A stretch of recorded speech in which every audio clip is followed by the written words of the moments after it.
할렐루야. 네. 반갑습니다. 반갑습니다. 한 주간도 주 안에서 평안하셨습니까? 네. 우리 좌우역 사랑하고 우리 또 반갑게 인사하겠습니다. 샬롬, 주의 사랑으로 사랑합니다. 축복합니다. 시작. 샬롬, 주의 사랑으로 사랑합니다. 축복합니다. 아멘. 우리 안 하신 분들을 향해서 한 번 더 인사할게요. 시작. 샬롬, 주의 사랑으로 사랑합니다. 축복합니다. 사랑으로 사랑하고 축복합니다. 자, 오늘은 성경 말씀 안에서 견고한 신앙이라는 제목으로 말씀을 전하겠습니다. 자, 오늘도 말씀 가운데 성령의 풍성한 은혜가 우리 사랑하는 성도님들 심령 가운데 충만하게 임하시기를 주님의 이름으로 축복합니다. 아멘. 자, 건물을 튼튼히 세우려면 무엇이 중요합니까? 기초가 중요하죠. 아멘. 나라를 튼튼히 세우려면 기틀이 중요한 겁니다. 가정을 튼튼히 세우려면 사랑의 기반이 중요한 겁니다. 아멘. 자신을 든든히 세우려면 무엇이 중요하냐? 바로 신앙이 중요하다라고 아멘. 말씀을 드릴 수가 있습니다. 자, 우리 인생의 집을 세우기 위해서는 바로 이와 같은 어떤 철학을 가지고 세우느냐 하는 것이 매우 중요하다는 것을 우리가 알아야 됩니다. 자, 사람들에게 좌우명이 있는 사람과 좌우명이 없는 사람이 있죠. 근데 많은 대부분의 사람들은 좌우명이 있을 거예요. 가정에서도 가훈이 있고 어떠한 조직에서도 그 조직이 표방하는 그 목표하는 목표에 그런 표어들이 있다라는 것입니다. 자, 성공한 사람들은 나름의 좌우명이 있었다라는 것을 우리가 알 수 있는데 제가 자료를 한번 찾아봤더니 사업적으로 성공한 사람들의 자료가 있어가지고 그 자료를 한번 잠깐 소개를 하려고 합니다.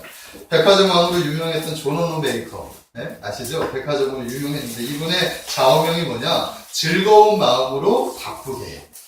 그러니까 모든 바쁜 것을 아주 즐겁게 일하자. 이런 뜻의 좌우명이 있었다라는 것입니다.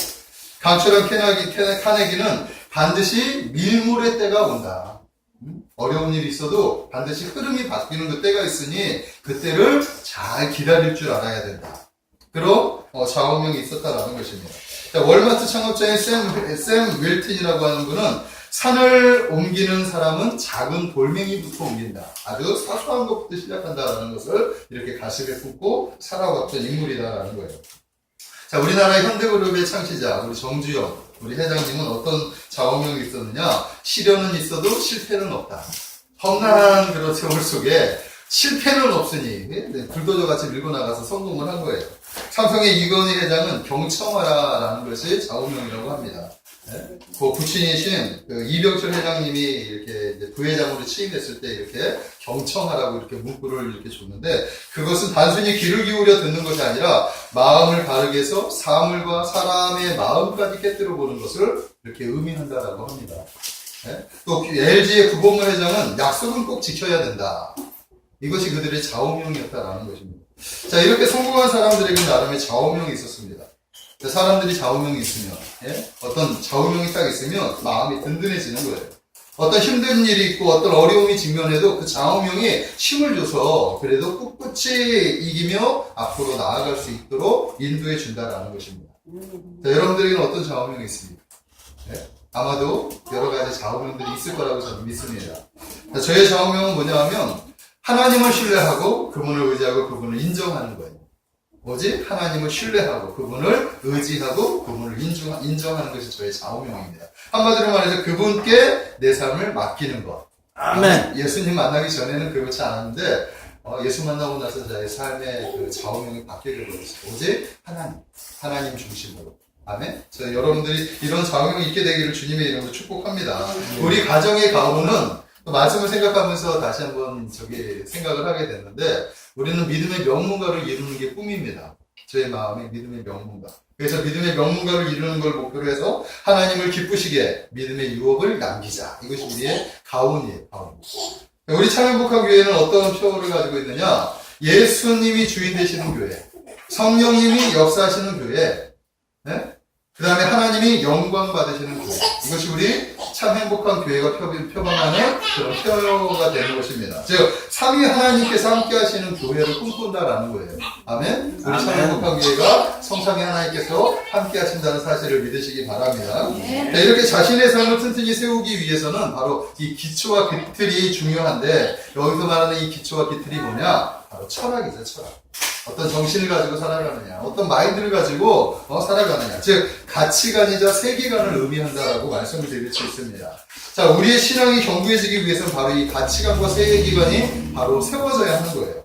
자, 우리는 이미 기초석에 든든히 세워졌어요. 이미 기초는 단단히 세워졌어요. 그 기초는 하나님이 이미 우리의 삶 속에 세워주셨습니다. 믿으십니까? 하나님께서는 이미 예수 그리스도를 통해서 예수 그리스도라고 하는 그 머릿돌을 세우셔서 하나님의 나라의 기틀을 만들어주셨다라는 거예요. 이 돌은 세상의 그 어떤 것을 거기다 갖다 얹혀놔도 끄떡도 하지 않는 그런 영원한 반석이 되는 거예요.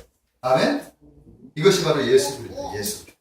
우리는 이미 예수 그리스도의 반석 위에 집을 세우고 있기 때문에 기초적으로 든든한 사실을 믿으시기 바랍니다. 자, 이제 우리가 해야 될 일이 뭐냐? 이 기초석 위에 견고한 집을 세워야 하는 거예요.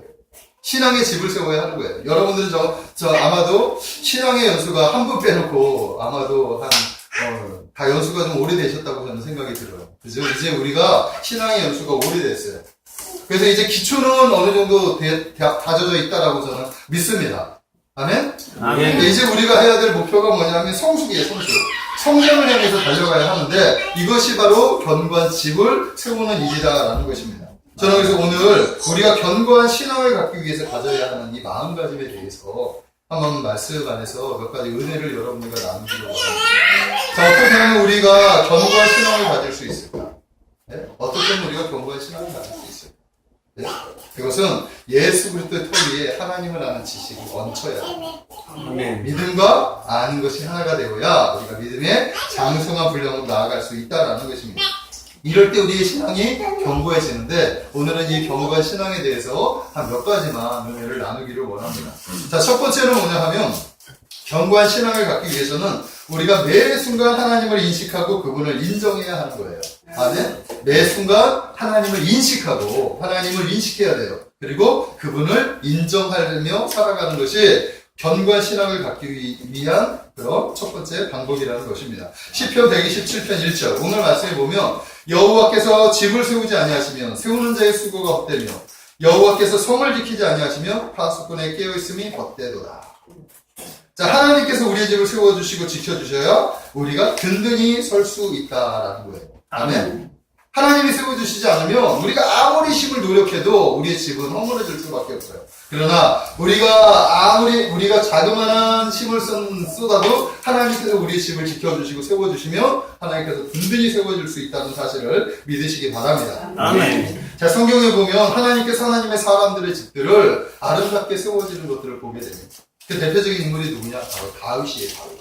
네? 다윗. 하나님이 얼마나 다윗을 사랑했는지 다윗에게 하나님께서 뭐라고 약속하느냐. 그리고 약속대로 다윗의 그 왕위를 이루어주셨는데 사무엘하 7장 16절의 말씀에 보면 이런 말씀이 있어요. 너의 집과 네 나라가 내 앞에서 하나님 앞에서 영원히 보존되고 너의 왕위가 영원히 견고하리라. 이렇게 말씀하고 있습니다. 자, 다윗이 어떤 마음을 가지고 살았길래 하나님은 다윗에게 이와 같은 약속을 해주셨느냐 하는 거예요. 놀라운 약속을 해주셨다라는 것입니다. 자, 다윗은 2세의 막내 아들로 태어났어요. 막내 아들. 네?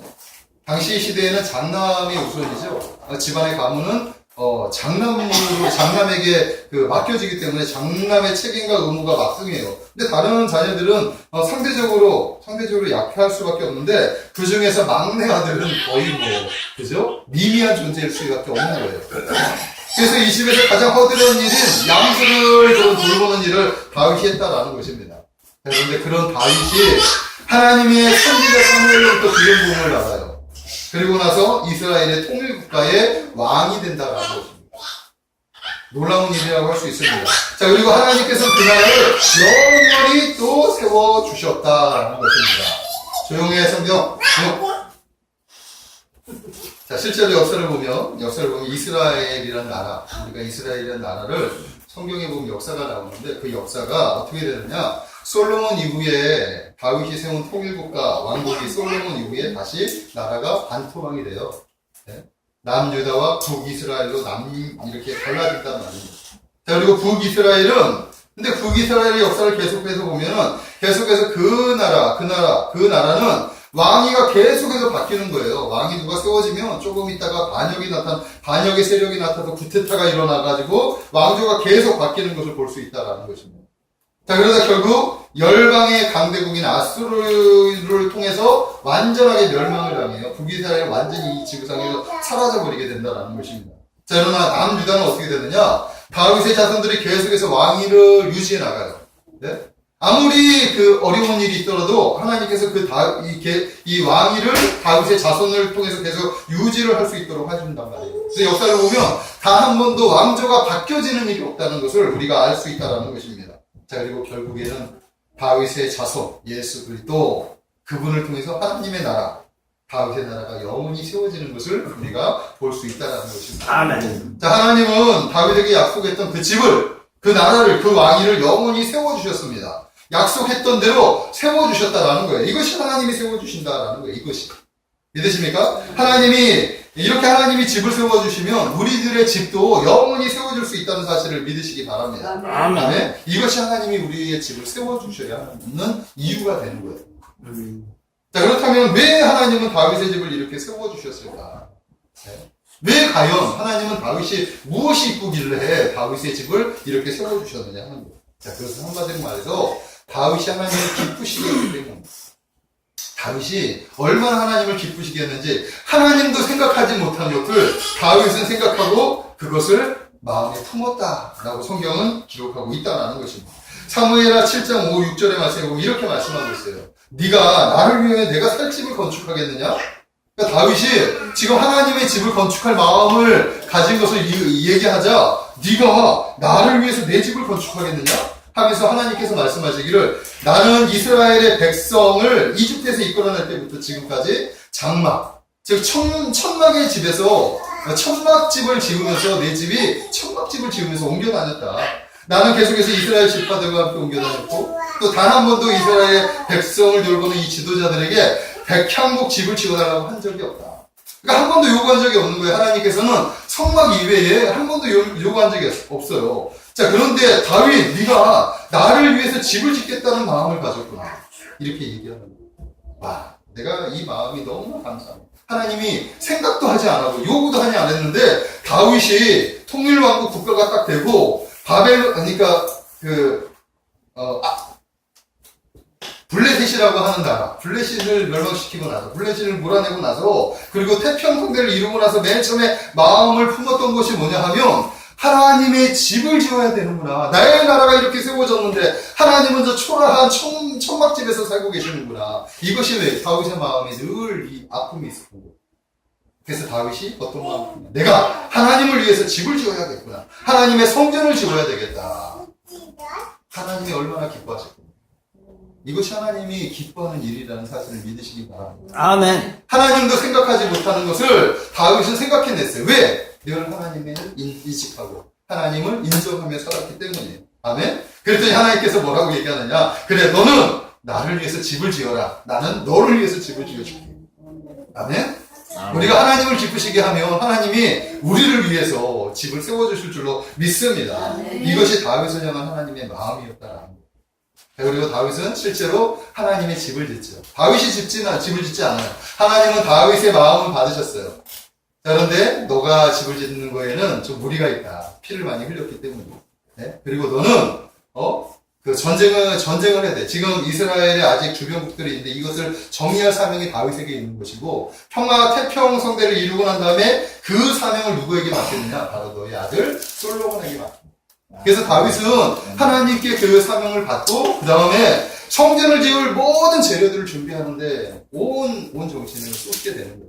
그래서 남은 인생은 오직 그 하나님의 성전을 짓는데 그것을 위해서 금은보화를 찾고 그 제목들을 찾고 해가지고 그것을 미리 준비한단 말이에요. 그리고 나서 솔로몬에게 그것을 사명을 맡기죠. 솔로몬은 다윗이 준비한 모든 것을 가지고 하나님의 성전을 아름답게 지워졌다라는 것입니다. 아멘. 이것이 하나님을 기쁘시게 하는 마음이라는 거예요. 이럴 때 하나님께서 우리의 집을 세워주실 줄로 믿습니다. 저는 여러분들이 하나님을 이렇게 기쁘시게 하시기를 주님의 이름으로 축복합니다. 어떻게 하면 하나님을 기쁘시게 할까? 여러분들 찾으십시오. 내가 과연 어떤 마음을 품을 때 하나님이 기뻐하실까? 네? 하나님의 일을 위해서 여러분들이 자그마한 것에 정성을 하면 그 찾아보면 하나님이 이 일을 하면 기뻐하시겠지? 이 일을 하면 기뻐하시겠지? 이것들이 여러분들이 발견할 수 있게 될 줄로 믿습니다. 아멘. 그럴 때 하나님이 여러분들을 기뻐하실 거예요. 네? 성경에 보면 하나님을 기뻐하라. 그리하면 저가 내 마음의 소원을 이루어 주시리로다. 아멘. 우리가 하나님을 기쁘시게 하면 하나님이 우리의 마음의 소원을 이루어 주실 줄 믿습니다. 네. 아멘. 또한 아브라함을 지켜주신다라는 것은 하나님이 지켜주신다라는 것은 아브라함의 이야기를 통해서 알 수 있는데 아브라함의 그 역사를 보면 두 가지의 사건이 있어요. 첫 번째는 뭐냐 하면 아브라함이 이제 갈대우르에서 가나안으로 옮겨집니다. 근데 가나안에 기근이 들어왔어요. 먹고 살 일이 막막했을 때 이 아브라함이 어디로 내려가느냐? 애굽으로 내려갑니다. 애굽으로. 자, 근데 애굽으로 내려가는데 그 아내 사라가 너무나 아름다운 거예요. 사라의 아름다움 때문에 자기가 어떤 해를 당할까봐 사라에 보고 뭐라고 얘기하느냐? 너는 나의 아내라고 하지 말고 누이라고 해라. 그러면 너로 인해서 내가 살 수 있을 것이다. 자, 실제로 내려갔어요. 그랬더니 애굽의 바로 왕이 사라의 아름다움에 흠뻑 빠져버렸어요. 그래서 아브라함에게 오빠니까 아브라함에게 이게 막 자기의 정성을 다 해가지고 그 사라를 얻기 위해서 온갖 해가지고 마음을 얻기 위해서 갖다 바치는 거예요, 아브라함에게. 그래가지고 아브라함이 부를 많이 추동하게 되죠. 자, 그래가지고 사라를 얻었는데 하나님이 사라에게 약속한 거죠. 아브라함이 약속한 것이 있잖아요. 네? 아주 큰 절체절명의 위기였습니다. 그때 이 바로가 사라와 이렇게 공침을 하려고 할 때 하나님께서 바로의 집안에 재앙을 내려버려요.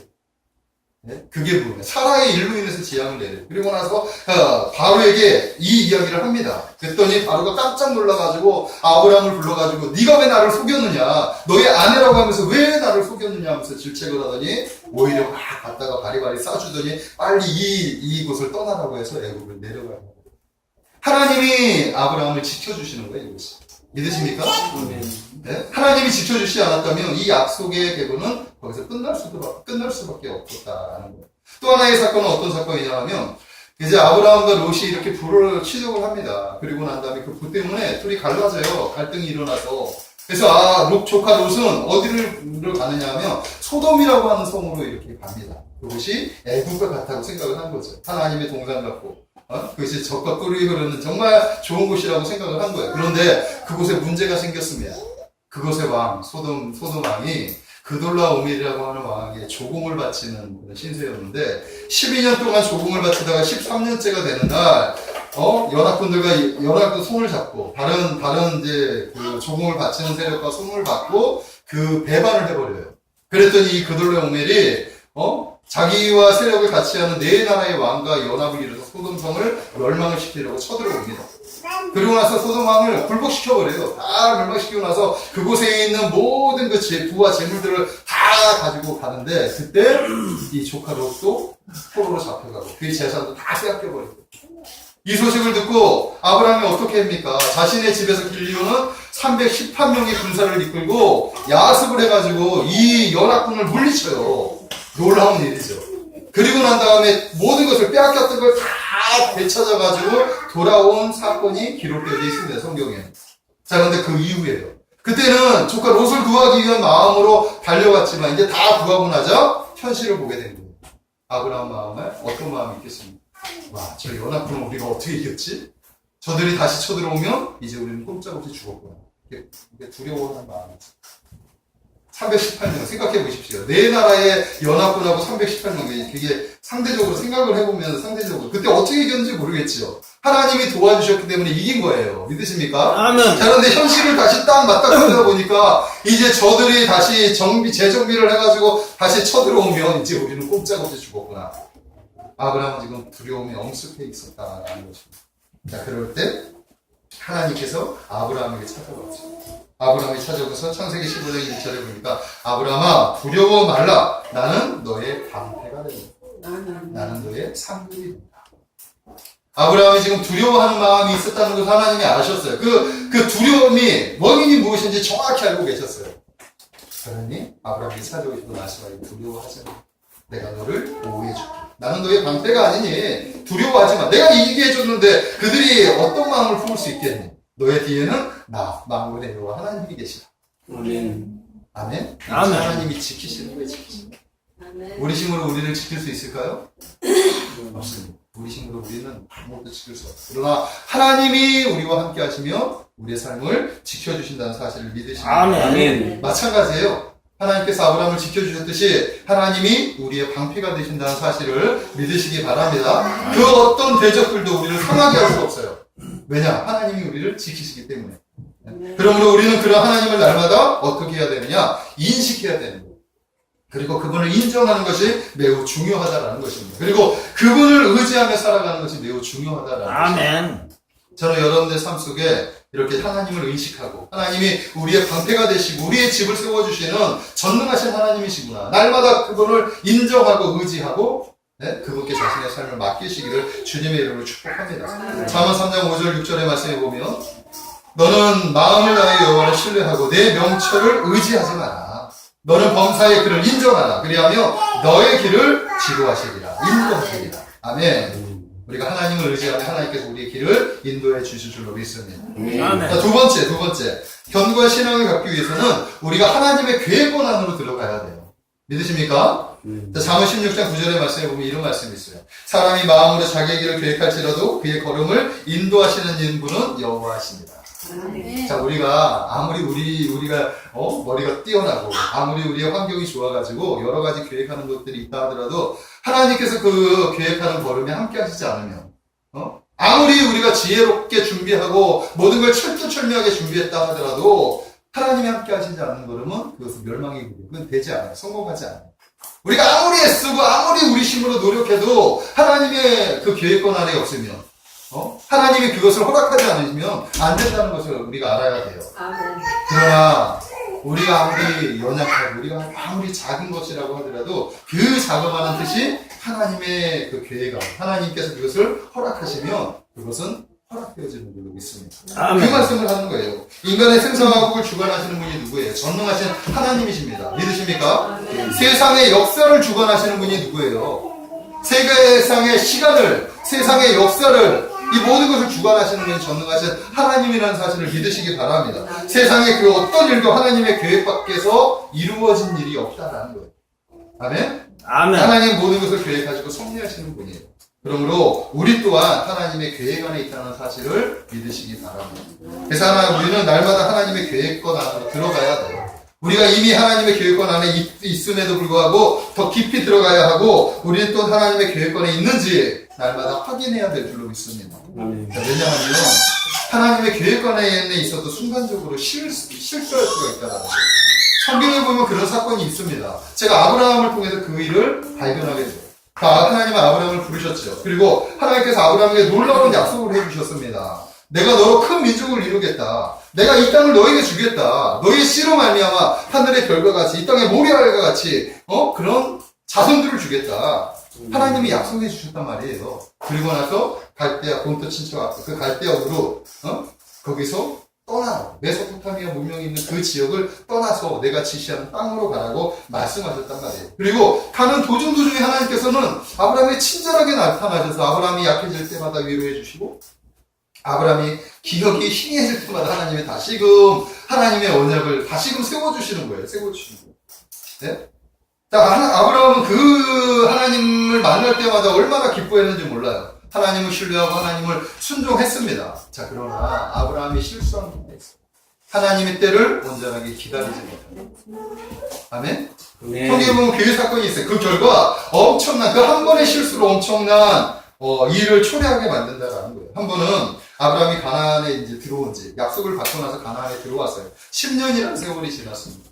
근데 아직도 여전히 사라에게는 아이가 없는 거예요. 자, 사라가 아이가 없자, 사라가 아브라함에게 찾아옵니다. 하나님께서 나에게 아이를 허락하지 않습니다. 그러니 당신은 애굽에서 우리가 데리고 온 그 여종 있지, 하갈, 그 여종에게 들어가서 아이를 얻어오십시오. 우리가 그것으로 인해서 기뻐해야 되겠습니다. 자, 아브라함 입장에서 사라의 말을 들었을 때 사라의 말을 아브라함은 거절할 수 있었어요. 그죠? 거절할 수 있잖아요, 아브라함이. 아니야. 하나님께서 분명히, 당신의 씨로, 당신을 통해서 자녀를 줄 거라고 말씀하셨어. 우리가 좀 더 기다리자. 말씀할 수 있었단 말입니다. 하나님의 약속을 신뢰하고 인내할 수 있었다라는 거예요. 그러나, 그렇게 하지 않았어요. 아브라함은 하나님의 말씀을 잊어버리고, 그리고 나서 사라의 말을 듣고, 사라의 말대로 행하게 됩니다. 그 결과 어떻게 돼요? 약속의 씨가 태어나기 전에 바로 이스마엘이라고 하는 대적의 씨가 태어나게 되었다. 아멘. 그 결과 하나님께서 얼마나 화가 나셨는지. 그리고 나서 성경을 가만히 보면 성경 그 말씀의 그 한 장이 넘어가는 그 장수에 자그마치 13년이라는 세월이 이렇게 있다라는 것을 우리가 알 수 있다라는 것입니다. 아멘. 하나님은 아브라함에게 진노하셔서 13년 동안 아브라함에게 말 한마디 안 했어요. 날마다 아브라함이 찾아와가지고 내가 너로 큰 민족을 이루고 맨날 이렇게 이야기하시던 소돔 성을 어떻게 멸망할 것인지 뭐 이런 이야기를 구체적으로 다 이야기하시던 그 하나님께서 그 다음부터 아브라함에게 찾아오지도 않고 말도 한 마디 안 해요. 10년 약속하시고 10년 나머지 13년 그죠? 그러니까 절반 이상을 하나님은 그 이후에는 찾아와요. 99세가 되고 약속을 하셨으니까 약속을 지키셔야 하니까 이제 때가 되자 하나님께서 아브라함에게 찾아와가지고 얘기합니다. 이게 아브라함이 실수했기 때문에 한 번의 실수했기 때문에 이런 일을 초래하게 되는 거예요. 우리도 마찬가지입니다. 하나님의 그 계획권 안에 있어도 하나님의 때를 기다릴 줄 모르면 그러면 우리가 넘어지는 거예요. 그러니까 우리가 신앙이 항상 이래요. 우리가 너무나 연약하기 때문에 기도하고 매달리고 막 하다가 어느 순간에 그 선을 넘어야 되는데 넘지 못하고 와르르르르 무너지면 다시 맨바닥으로 다시 시작합니다. 그래서 우리가 신앙을 지키고 인내하는 것이 매우 중요하다는 사실을 믿으십시오. 네? 결단한 것은 사단이 계속 유혹하죠. 아브라함에게 사단이 유혹했습니다.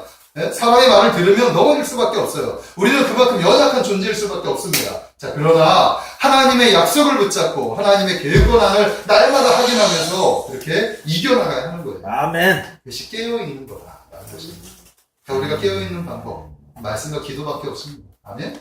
우리가 말씀 안에 있고 기도하면 우리가 그 방법을 얻을 수 있다라는 거예요. 그래서 이 날마다 깨어나서 우리의 그 믿음의 그 자리를 날마다 그 점검할 수 있는 가장 중요한 그 방법은 바로 기도라는 사실을 믿으시기 바랍니다. 코리 텐 붐이라고 하는 분은 이렇게 얘기했어요. 사단은 우리가 자기 힘으로 하나님을 쓸 때는 비웃지만 우리가 기도할 때는 두려워 벌벌벌 떤다 이렇게 얘기했습니다. 그러니까 우리가 기도할 때 사단이 벌벌벌 떤다. 아멘. 그러니까 기도는 사단을 벌벌벌 떨게 하는 우리의 유일한 무기가 되는 거예요. 아멘. 또한 하나님의 기도의 은밀한 방법은 하나님은 기도의 은밀한 방법을 통해서 일하시는데 기도의 거장인 이엠바운즈가 뭐라고 얘기하느냐? 우리가 맞닥뜨리는 모든 상황에 기도가 동원되어야 하고 또한 모든 선택은 기도로 결정되어야 한다. 이렇게 아멘. 우리가 만나는 모든 일들 크고 작은 사소한 일들까지도 먼저 하나님 앞에 구하고 그리고 그 기도를 통해서 선택을 해야 된다는 거예요. 자, 기도를 가르쳐 뭐라고 해요? 대화라고 하죠. 대화. 대화는 뭐죠? 주고 받는 게 대화예요. 우리가 기도하면 하나님이 우리에게 말씀하시는 게 대화죠. 아멘. 근데 우리는 이제 기도하는 것밖에 모르지 듣는 것을 잘 모른단 말이에요. 이게 훈련이 필요한 거예요. 자, 하나님은 때로는 우리에게 음성으로 이야기하실 때가 있어요. 직접. 네? 자, 그런데 또 하나님은 때로 직접적으로 인상하지 않고 성령을 우리에게 주셨죠. 성령의 감동으로 우리가 영적으로 깨닫게 하시는 방법으로 응답을 하실 때가 있어요. 또 때로는 하나님께서 하나님의 사람들을 통해서 또 말씀하실 때가 있어요. 또 하나님은 다이렉트로 하나님께서 기록한 하나님의 말씀을 통해서 우리에게 말씀을 하실 때가 있단 말이에요.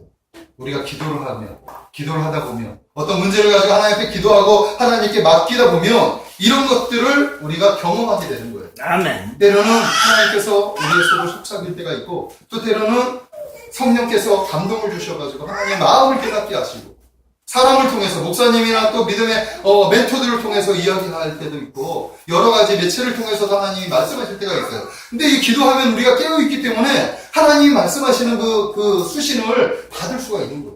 믿으십니까? 네. 이게 기도 훈련이 매우 중요하다는 것을 우리가 알아야 됩니다. 아멘. 자, 꿈의 사람 요셉이죠, 요셉. 애굽의 노예였을 때, 노예로 팔려갔어요. 노예 생활을. 또, 감옥에서 또, 이렇게 간수장으로 일하죠. 자, 그런데 그가 그런 험난한 세월, 그런 고난의 세월을 이길 수 있었던 것. 그 세월 속에서도 형통할 수 있었던 것은 그가 하나님을 신뢰했기 때문이에요. 날마다 하나님과 교제하며 하나님과 이렇게 친밀한 관계를 가졌기 때문에 그가 그렇게 할 수 있었다는 것입니다. 그가 하나님의 계획권 안에 날마다 있었기 때문이에요. 그 결과 그는 고난의 훈련을 잘 마치고 마침내 하나님의 놀라운 일을 감당할 수 있는 그런 사람이 되었다라는 것을 믿으시기 바랍니다. 아멘. 저는 하나님께서 우리 성도님들 한 사람 한 사람에게 놀라운 계획을 가지고 계시다는 사실을 믿습니다. 네. 하나님은 여러분들 한 사람 한 사람을 사랑하십니다. 그리고 놀라운 계획을 가지고 섭리하고 계시다는 사실을 믿으십시오. 그 계획 안에 여러분들의 삶을 맡기십시오. 하나님의 계획 안에 여러분들을 맡기시기를 바랍니다. 아멘. 여러분들이 계획하는 일들이 하나님의 뜻이 맞지 않으면 아무리 노력해도 헛일밖에 될 수가 없어요. 그러나 여러분들의 뜻이 하나님의 뜻 안에 있으면 그 뜻은 반드시 이루어진다는 사실을 믿으십시오. 그래서 우리가 하는 이 뜻이, 우리가 하는 일이 하나님의 계획 안에, 하나님의 뜻 안에 있는지를 먼저 살피는 것이 매우 중요합니다. 아멘. 그것은 결국 하나님의 나라와 영광을 위한 거겠지. 아멘? 여러분들이 잘 살피시기를 주님의 이름으로 축복합니다. 여러분들이 하는 모든 일들을 통해서 하나님을 기쁘시게 하고 그의 영광을 위해서 살아간다면 하나님이 다윗의 집을 세워주셨던 거지. 여러분들 세워주실 거라고 저는 믿습니다. 자, 마지막 세 번째는 뭐냐 하면 견고한 신앙을 갖기 위해서는 하나님을 향한 마음의 중심을 가져야 돼요. 이게 매우 중요한 겁니다. 잠언 4장 23절의 말씀 보니까 모든 지킬 만한 것 중에 더욱 내 마음을 지키라. 생명의 근원이 이에서 남이니라. 아멘. 자, 우리의 생명의 근원은 어디에 있느냐? 마음에 있어요. 마음에. 그래서 우리가 마음이 어디에 있느냐에 따라 생명을 얻을 수 있고 또한 멸망을 얻을 수가 있는 거예요. 우리가 하나님을 마음에 듭니다. 우리가 예수님을 마음에 두면 우리는 생명을 얻을 수 있어요. 아멘? 그러나 예수님을 버리는 순간부터 생명은 떠나가고 우리는 멸망을 얻을 수 있습니다. 사망을 얻게 되는 거예요. 아멘? 마음을 지키느냐 지키느냐 않느냐에 따라 우리의 인생이 좌우된다는 사실을 우리가 알아야 되는 거예요. 아무리 견고한다 하더라도 우리의 마음의 이 평정심을 잃어버리면, 하나님을 향한 그 신앙을 잃어버리면 세상 끝나는 거예요. 하나님은 교만을 가장 싫어해요. 성경에 보면 잠언 16장 18절의 말씀에 보면 교만은 패망의 선봉이요 거만한 마음은 넘어짐의 앞잡이다. 이렇게 말씀하고 있습니다. 아멘. 자, 그러므로 우리가 인생을 살아가면서 가장 경계해야 할 것이 뭐냐? 바로 교만인데 이 교만이 뭐냐? 높아진 마음이에요. 자기가 높아진 마음. 그래서 이 교만한 사람들은 하나님이 없어요. 자기가 높아졌기 때문에. 모든 일의 패망의 이유는 자기만 높아질 때 패망한다는 것을 알아야 돼요. 스포츠 경기에서 지는 이유가 뭔지 아세요? 만만하게 보니까 지는 거예요. 저는 만만하게 보니까. 독일하고 우리하고 이제 경기했을 때, 오늘 그 인터넷 보니까 독일이 우리한테 졌잖아요. 할렐루야. 근데 전날 뭐 했냐 하면 게임하고, 게임하고, 독일 선수들이 게임에 빠지고 막, 대한민국 정도야. 우리가 이기겠지. 네? 그래서 졌다라는 거예요, 졌다. 네? 한순간도 이렇게 방심하면 이렇게 무너지는 거예요. 스포츠나 사업도 마찬가지고 또 우리가 하는 게임들, 우리가 하는 모든 일들, 영적 전투도 마찬가지예요. 한순간 무너질 수 있어요. 자기중심적으로 변해버린 거. 아멘? 그러니까 항상 이 마음을 아주 우리가 잘 지켜야 할 줄로 믿습니다. 겸손했던 사람도 한순간에 교만할 수 있기 때문에 우리는 항상 자신을 점검하는 지혜가 필요하다고 합니다. 자, 교만해진 사람의 특징이 있어요. 특징이 몇 가지가 있는데 그 특징은 첫 번째 어떤 특징이냐? 도덕적으로 타락해요. 교만한 마음은 1차적으로 도덕적으로 타락해요. 2차적으로 영적으로 나태해져요. 세 번째는 죄를 짓고도 무감각해요. 제가 죄인지 모르는 거예요. 그렇기 때문에 교만한 사람은 아무리 바른 말로 권면해도 사람의 말을 듣지 않아요.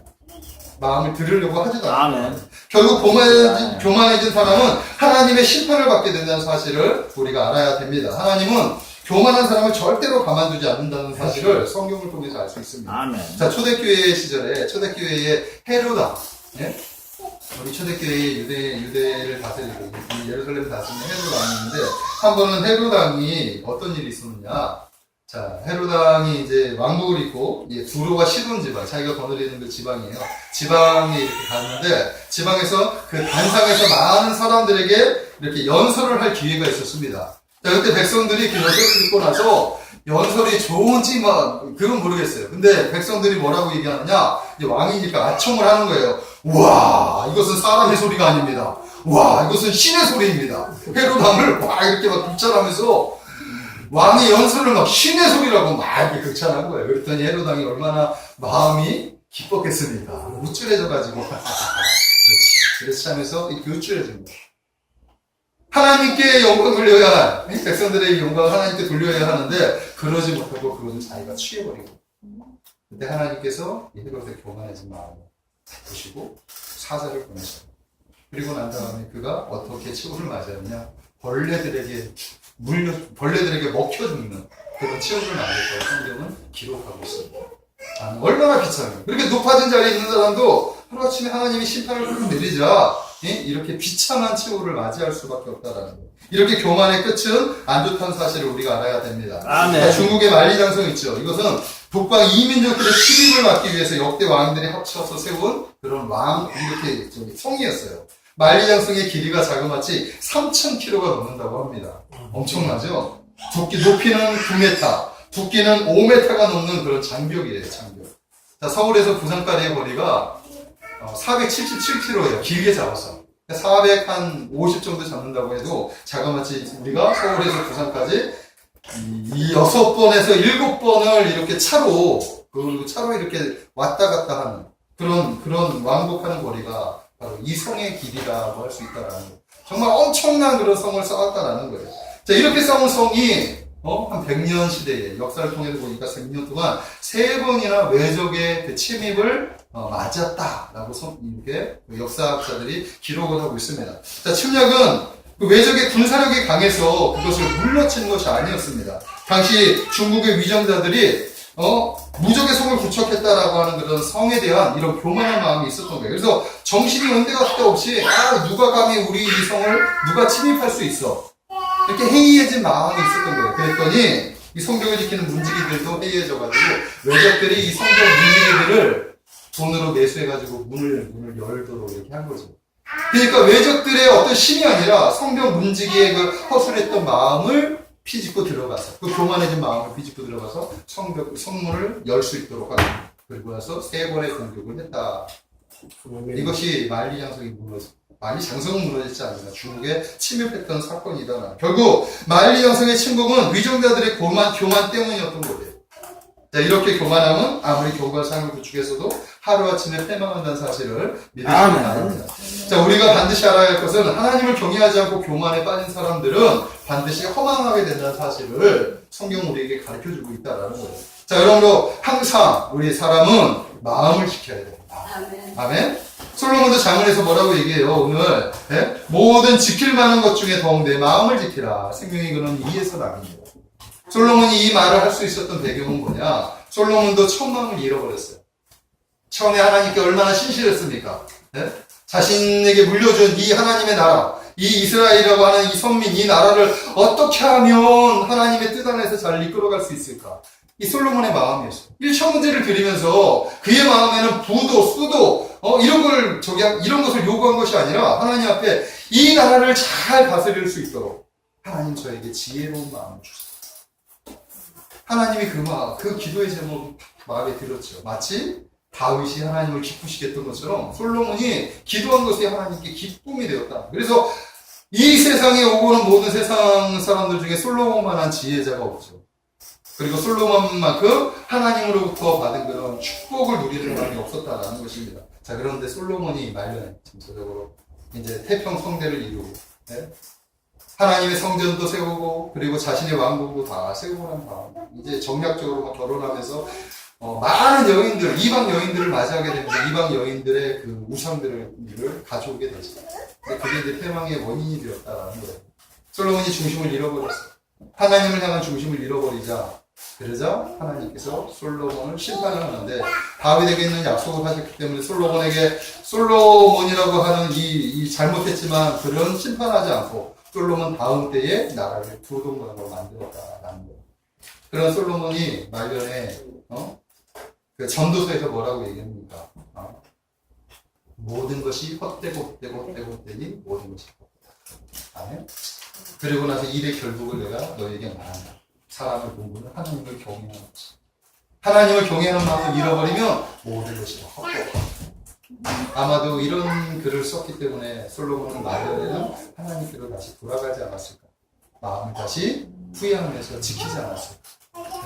그런 생각이 든다는 거예요. 이것이 바로 우리의 마음을 지키는. 솔로몬도 마음을 지키기 어려웠어요. 우리도 마찬가지예요. 마음을 지키는 것이 얼마나 어려운지 몰라요. 하지만 우리의 마음을 지켜야 할 줄로 믿습니다. 그럼 여러분들의 믿음, 이 신앙, 끝까지 견고하게 지키시기를 주님의 이름으로 축복합니다. 자, 말씀을 정리하겠습니다. 이제 우리는 신앙의 중견인이 되었어요. 그래서 초심에서 중반으로 넘어가는. 이제 우리의 목표는 견고한 믿음이 되어야 할 줄로 믿습니다. 성숙한 믿음이 되어야 하는 거예요. 이미 우리는 예수 그리스도의 반석 위에 집이 세워졌습니다. 아멘? 아멘. 이 집은 그 어떤 것으로도 허물어지지가 않아요. 우리의 약속은 어떤 것으로도 허물어지지 않아요. 이제 우리가 세워야 할 것은 이제 여기 이 터 위에 견고한 성을 짓는 거예요. 그것은 하나님을 향한 지식입니다. 오늘 세 가지 여러분들에게 말했는데, 먼저 하나님을 인식하고 그분을 인정하시기를 주님의 이름으로 축복합니다. 두 번째는 우리 한 사람 한 사람 하나님께서 놀라운 계획을 가지고 계셔요. 그 계획권 안으로 들어오십시오. 하나님의 계획권 안으로, 하나님의 구원 계획권 안으로 여러분들 들어오시기를 바랍니다. 마지막 세 번째, 하나님을 향한 마음을 늘 지키시기를 주님의 이름으로 축복합니다. 그럴 때 우리는 견고한 신앙인이 될 수 있어요. 그래서 하나님을 기쁘시게 하고 하나님께서 우리의 집을 아름답게 세워주시게 될 줄 믿습니다. 아멘. 사랑하는 성도 여러분, 이 마음을 지키시고 여러분들의 집을, 여러분들의 삶을, 여러분들의 가정을 세워나가시기를 주님의 이름으로 축복합니다. 기도하겠습니다. 사랑의 하나님 감사합니다. 이제 우리는 믿음의 성숙을 향하여 달려갑니다. 예수 그리스도의 터 위에 이제 하나님을 온전하게 아는 지식을 가지고 나아가기를 원합니다.